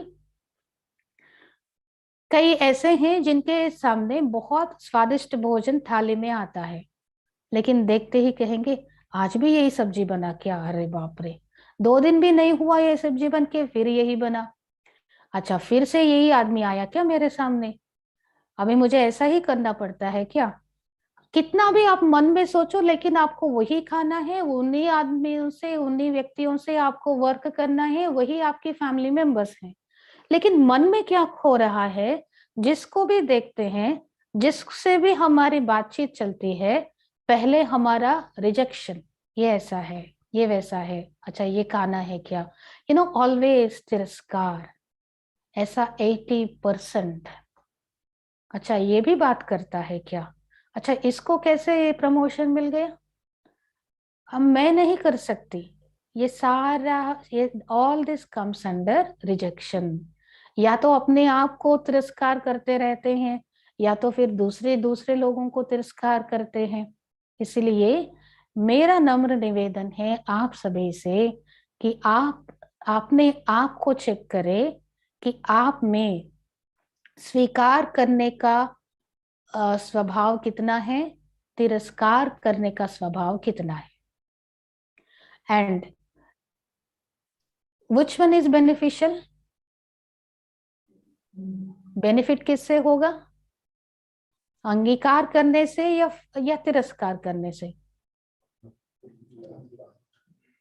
अंगीकार करने से, स्वीकार करो, क्योंकि जब मैं एक्सेप्ट करूंगी सिचुएशन को, whatever it is, okay I accept it, तो क्या होता है, ये ऐसा क्यों बात करता है, ये क्यों नहीं आया, ऐसा भी होता है क्या, ये क्यों क्या के प्रश्नों का क्यों नहीं होगा, which are all called as negative and waste thoughts। ये सारा कब आएगा, जब तिरस्कार करते हैं। When I accept the situation, when I accept my physical condition, when I accept my physical appearance, when I accept my profession, when I accept my family members as they are, जो है जैसे है वैसे ही अगर हम उनको accept करते हैं, तो क्या होगा, सबसे पहले नेगेटिव थिंकिंग तो समाप्त होगा ही। सेकंड क्या है, माइंड स्पष्ट रीति से सॉल्यूशन के लिए, सॉल्यूशन की तरफ with a clear vision, it will find out the solutions। अगर व्यर्थ संकल्पों का हलचल है, तो क्या होगा, सॉल्यूशन मुझे मिलेगा नहीं, थक जाऊंगी, कहाँ मिलेगा मुझे ये समस्या का समाधान, ढूंढने में ही हम थक जाते हैं। इसलिए आप जब भगवान के महावाक्य सुनते हैं, तो भगवान यही कहते हैं कि इस धरती पर जो भी है, जैसे भी हैं, मेरे हैं। भगवान ने हम सबको स्वीकार लिया है। ये नहीं कहा कि सुमलता अगर ऐसे परिवर्तन होगी तो ही मेरी बच्ची है, भगवान ने कभी ऐसा नहीं कहा। कैसे भी हो, जैसे हो, तुम जो हो, जैसे हो, मेरे हो, यही कहा भगवान ने हमको। इसीलिए जब हम भगवान के पास बहुत प्यार से जाते हैं, भगवान के पास जाते हैं, तो कोई ऐसा भेदभाव की दृष्टि, पता नहीं भगवान मुझे किस दृष्टिकोण से देखेगा, ये फीलिंग्स नहीं होगा। तो आप बताइए, भगवान मुझे स्वीकार रहा है, तो क्या मैं अपने आप को क्यों नहीं स्वीकार करूंगी,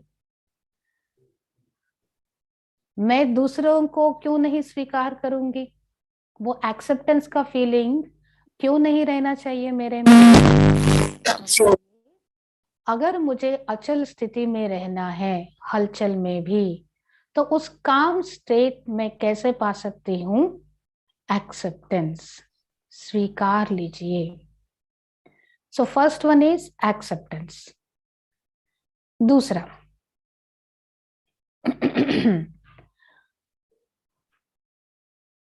जिसको हम कहते हैं सेकंड है सेल्फ टॉक। आप अपने से किस रीति से बात कर रहे हो, सेल्फ टॉक। आप सभी जानते हो ना, अब ये 3-4 दिन की क्लासेस में आप अब तक तो आप जान ही गए होंगे कि हमारे इस मन में कितने हजारों संकल्प उत्पन्न होते हैं एक दिन में। लगभग 40,000 या 50,000, कुछ ऐसे आगे पीछे का काउंट है। इतने हजारों संकल्पों में हमारा किस प्रकार का संकल्प है? जिस प्रकार का संकल्प मेरा यहाँ पर चलता है, उसी प्रकार से मेरा बाह्य का जीवन भी चलता है। इसलिए बाहर का लाइफ जो है उसको हम अपनी अंदर की लाइफ से कमांड कर सकते हैं कि आपको ऐसा ऐसा ये होना चाहिए। सो सेल्फ टॉक मतलब मैं अपने आप से, मैं कर सकती हूँ, मैं अच्छी हूँ, मैं ये पाकर के ही रहूंगी। ये हो गया पॉजिटिव टॉक। पता नहीं मैं कर सकती या नहीं कर सकती, पता नहीं ये लोग मुझे याद क्यों नहीं करते, कितना भी मेरा परफॉर्मेंस है, पता नहीं ये लोग क्यों नहीं मेरे से ऐसा होता है। तो ये क्या है, दूसरे लोग कितना सोच रहे हैं ये बाजू में रखो, लेकिन मैं अपने अंदर ये नेगेटिव और वेस्ट थॉट्स में सोच रही हूँ, तो क्या इससे हम जो चाहते हैं वो पा सकते हैं? एक वीडियो मैं आपसे शेयर करूंगी। ये है शेयर में, हाँ,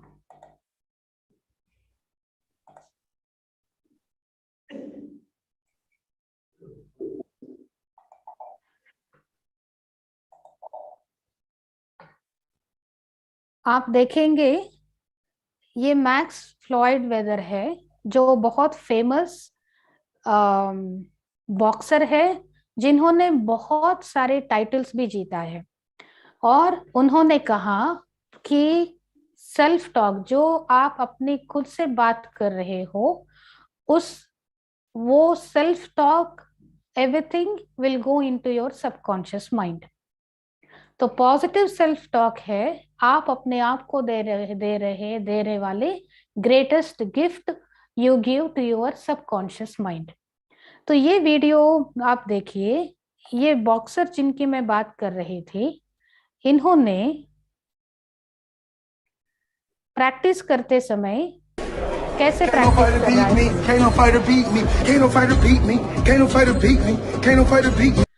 ये क्या कह रहा है, no fighter can beat me, no fighter can beat me, no fighter can beat me, ऐसा कहते हुए वो अपना प्रैक्टिस कर रहा है।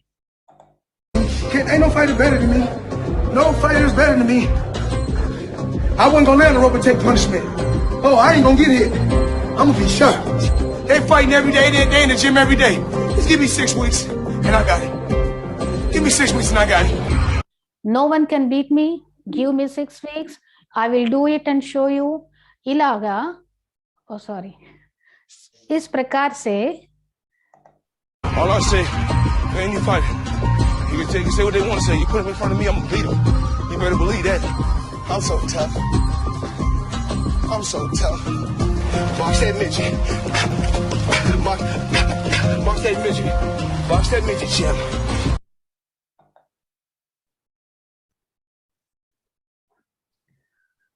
तो देखिए, कुछ विजय को ये विजय प्राप्त कर रहे हैं, तो विजय के पीछे अपने आप से खुद कैसे बात कर रहे हैं, ये बहुत मायने रखता है। This is a very important thing. दूसरे मेरे से क्या बात करे, अगर कोई मेरे पास आकर के कहे सिस्टर सुमलता आप बहुत अच्छा बात करते हो, तो हाँ मैं सोचूंगी हाँ बहुत अच्छा है, उन्होंने मुझे मेरी प्रशंसा की।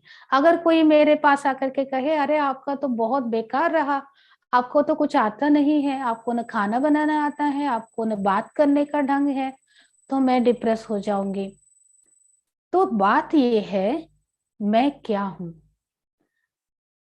क्या अगर कोई दूसरे कुछ मेरे पास आकर के कुछ कह रहे हैं, तो क्या मैं तुरंत डिप्रेशन में आ जाऊं? मैं अपने फिजिकल कंडीशन को, मैं अपनी लिमिटेशंस को, मैं अपनी फाइनेंशियल कंडीशंस को देख करके अपने आप को डिप्रेशन में लाऊं क्या? वो परिस्थिति बड़ी है या मेरी मानसिक स्थिति बड़ी है? कौन सा बड़ा होना चाहिए? मानसिक स्थिति। हाँ, मेरी मानसिक स्थिति बड़ी होनी चाहिए। लेकिन हम अपने आप से किस प्रकार के सेल्फ टॉक करते हैं कि देखो इन्होंने कहा, मतलब उसको ऐसे बड़े रूप से हम देखते हैं कि उसके सामने हम अपने आप को छोटा समझ करके सोचते हैं हम कर नहीं सकते, मेरा ऐसा ही है। लेकिन मैं कहती हूँ everyone's life has some limitations. हर कोई हर एक में परफेक्ट नहीं है, हर एक को कुछ न कुछ प्रॉब्लम है, हर एक को कुछ न कुछ डिफेक्ट है। वो परिवर्तन चाहते हैं, भगवान कर रहे हैं, इसीलिए तो स्व परिवर्तन की बात आई है।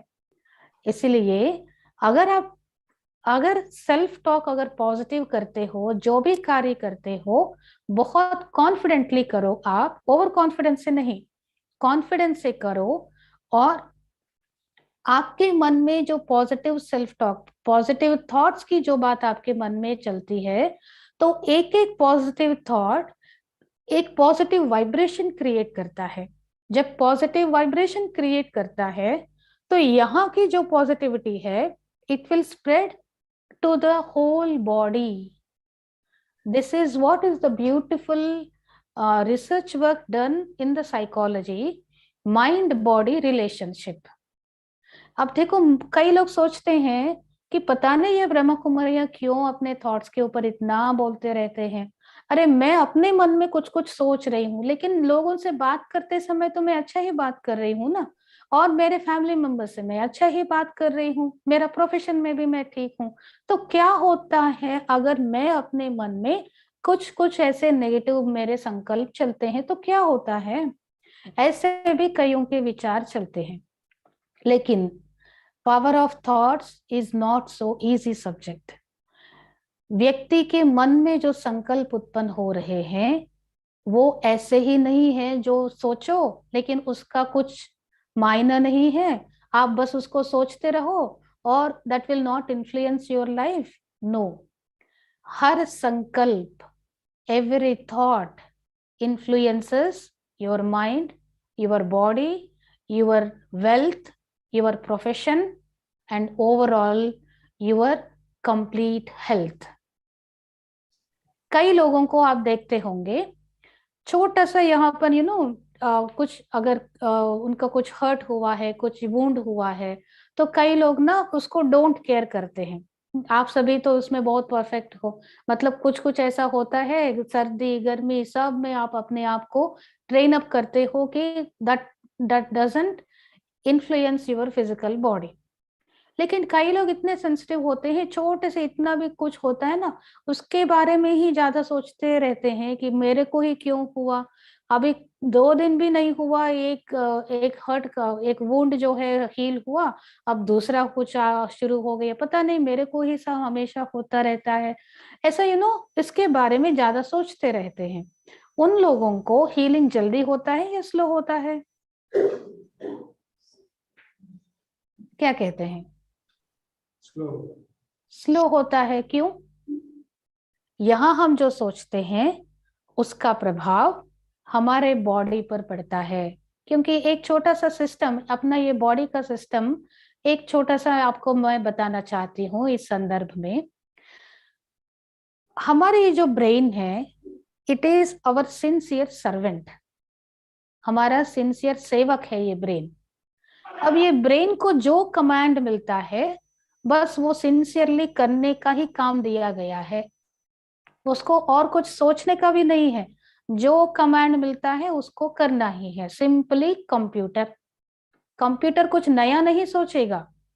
लेकिन कंप्यूटर को मैं ये अगर मुझे ये टाइप करना है तो ये टाइप करूंगी ना, अगर मैं ये टाइप करूंगी वहां बी नहीं आएगा। So this brain it will not think on its own, it is a sincere servant to us। तो ये क्या करेगी? अब ये ब्रेन को कौन कमांड दे रहा है? Mind, the soul. ये जो सोल में जो थॉट्स उत्पन्न हो रहे हैं, each thought is a command to the brain. अब आपकी बारी है, आप पॉजिटिव सोचते हो नेगेटिव सोचते हो, एवरी थॉट ब्रेन तक जाएगा। सो ब्रेन उसको क्या समझ में आता है? अच्छा, मेरे मालिक को ऐसा होना चाहिए, इसलिए वो ऐसा सोच रहा है। अगर मैं नेगेटिव सोचती हूँ, पॉजिटिव सोचती हूँ, ये सारी बात ब्रेन को मतलब नहीं है। बस हम जो सोचते हैं वो ब्रेन तक जाएगा। अब जो ब्रेन तक जाएगा, ब्रेन अपने पास नहीं रखेगा, ब्रेन से ही पूरे बॉडी के न्यूरॉन, सेल्स, नर्व्स पूरा कनेक्टेड है।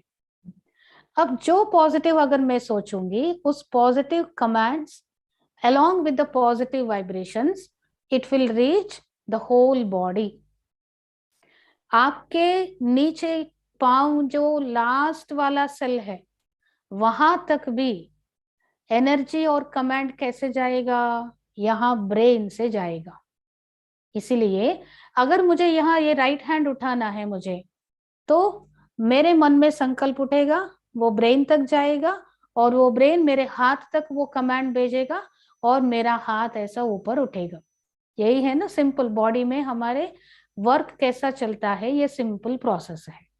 अब ये जो ब्रेन है मेरे हर थॉट को ले रहा है, हर थॉट को बॉडी तक पहुंचा रहा है।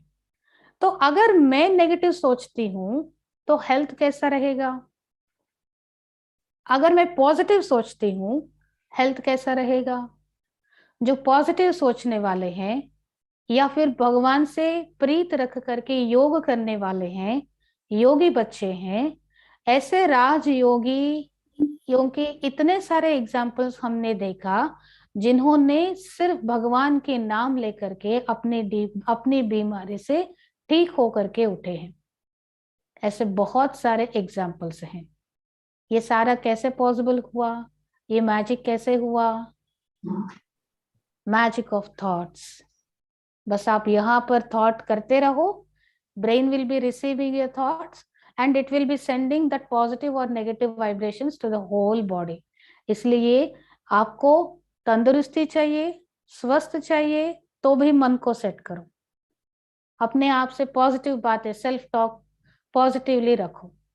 आपको हेल्थ चाहिए, यही करना चाहिए। आपको रिलेशंस अच्छे होना चाहिए, तो भी यहाँ ही आपको सेट करना चाहिए, क्योंकि brain also is my servant. Brain को कमांड करने वाले तो मैं आत्मा हूं। सो फर्स्ट है हलचल में अचल रहने के लिए, फर्स्ट है एक्सेप्टेंस, दूसरा है पॉजिटिव सेल्फ टॉक। अपने आप से पॉजिटिवली बात करो। पॉजिटिवली बात करेंगे, it means you are taking care of your self. आप आपका ख्याल नहीं रखेंगे तो और कौन रखेगा? आपको क्या खाना है, आपको कितने बजे उठना है, आपको परेड में कितने बजे जाना है, स्थूल रूप में bodily routine, bodily taking care you are taking, लेकिन आपके मन को कौन देखभाल करेगा? इसलिए मैंने स्टार्टिंग में पूछा, आपके मन को प्रोटेक्ट करने वाला फोर्स कौन है? कौन है वो फोर्स? आपको प्रोटेक्ट, आपके मन को प्रोटेक्ट करने के लिए एक नहीं दो डबल फोर्स है। एक है योर पॉजिटिविटी, दूसरा है सुप्रीम पावर गॉड। ये डबल फोर्स का कवच आपको आपके मन पे लगा दो, तो you will see that you are exceeding in your life. So इसलिए एक्सेप्ट करते रहो, हेल्थ को ठीक रखो, मन की मानसिक तंदुरुस्ती भी रखो, मेंटल हेल्थ भी ठीक रखो। इसके लिए पॉजिटिव सेल्फ टॉक में रहो। इसके लिए फाइनली मैं एक उदाहरण देती हूँ। कोविड के टाइम पे हमने देखा बहुत सारे लोग अपने प्राण त्याग करके चले गए। उसमें से कितने लोग भय के कारण मर गए? है ना, बहुत सारे लोग। मतलब कोविड तो अटैक हुआ उनको, लेकिन वो कोविड को एक भूत के जैसा देख देख करके अपने मन में भय पैदा करके ऐसा अपनी विषम परिस्थिति बना दी है उन्होंने कि वो फाइनली वो मर गए। कोविड के कारण नहीं मरे, फियर के कारण मर गए। ऐसे बहुत सारे लाखों के अंदाज में हुआ था। अब प्रॉब्लम क्या है, बाहर की कोविड या अंदर की फियर? तो इसीलिए जो लोग ना डीपली नहीं सोच सकते हैं वो कोविड के ऊपर दोष डालते हैं, लेकिन थोड़ा रिसर्च वाले या फिर अपने थोड़ा डीप एनालिसिस आप करो तो यही समझ में आती है कि हमारे अंदर यहाँ पर जो चल रहा है वही हमारे लाइफ में, हमारे बॉडी में चलेगा। तो इसलिए भले आप कैसे भी हो, भले आप कुछ जहां पर हमको परिवर्तन करना है बस परिवर्तन करते हुए अपने आप को भगवान से प्यारे, हलचल से न्यारे रहना है।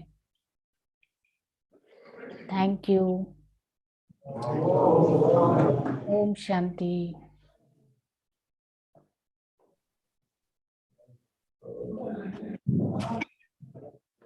ओम शांति। ओम शांति दीदी।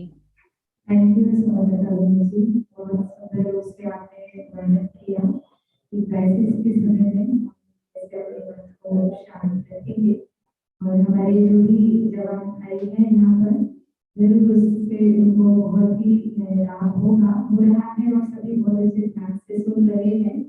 और हम भी जो 2-3 दिन का कार्यक्रम हुआ है देख रहे हैं पॉजिटिव आ रही है, तो वो जरूर अपने मन की सिक्योरिटी के लिए भी जो अपने डबल फोर्स बनाया उसकी पॉजिटिविटी और थॉट्स उसको जरूर तैनात करेंगे अपने आप को सिक्योर करने के लिए।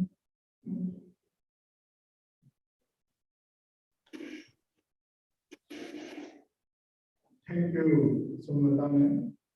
Thank you. ये हम लोगों के लिए काफी लाभदायी रहेगा।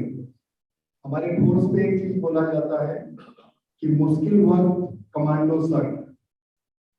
मुश्किल वक्त चाहे हमारा फोर्स वाला लाइफ पे हो या अपना पर्सनल लाइफ पे हो, हमेशा आता है। लेकिन उस टाइम हम लोग, जैसे आप बताए कि हलचल में अचल रहना, बोलना आसान होता है लेकिन हर आदमी एक लेमन ये कर नहीं पाता कि मुश्किल वक्त पे सही डिसीजन ले पाए।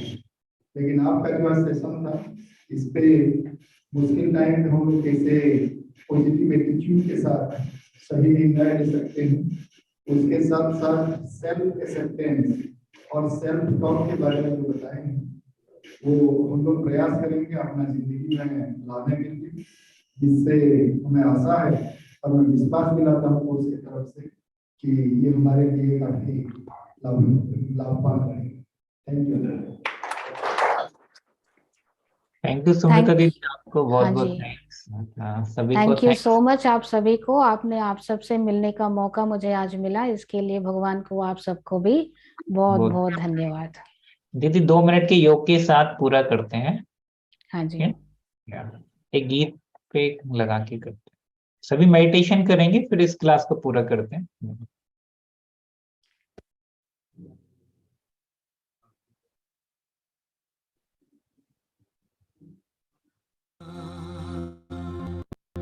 सदाशिव निराकार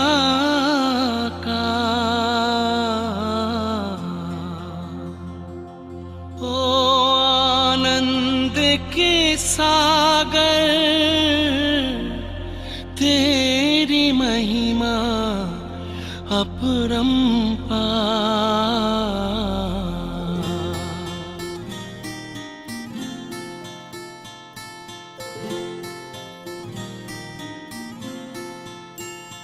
मेरे परम पिता परमात्मा,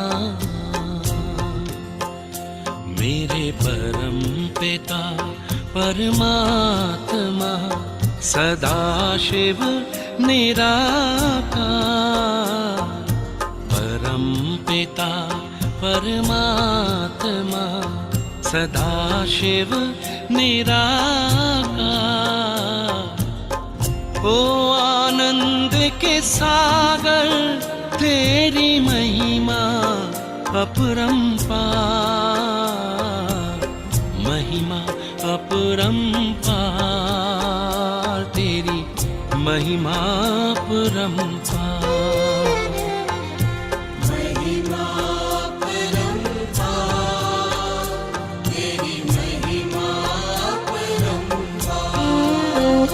मेरे परम पिता परमात्मा,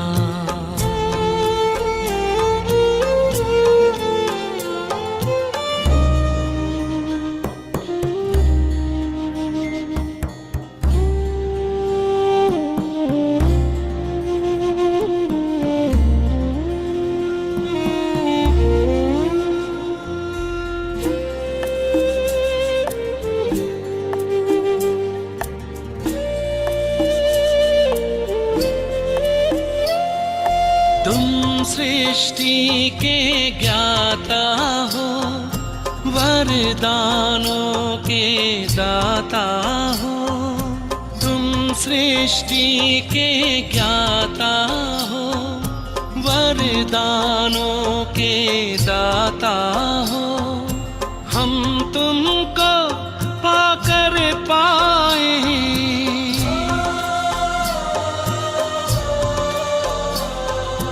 हम तुमको पाकर पाए, गति सदगति उपहार। महिमा अपरंपार, तेरी महिमा अपरंपार।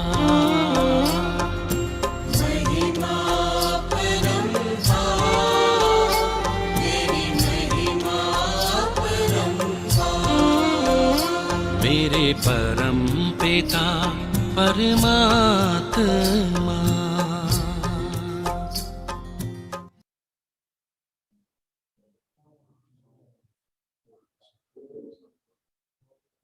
थैंक यू दीदी, थैंक यू सो मच। सौ मैसा और सभी को बहुत बहुत थैंक्स। अभी इस सेशन को पूरा करते हैं, हम मंडे को मिलेंगे और आपका ऑफलाइन क्लास चलेगा। दीपा बहन, थैंक यू सो मच। ओम शांति।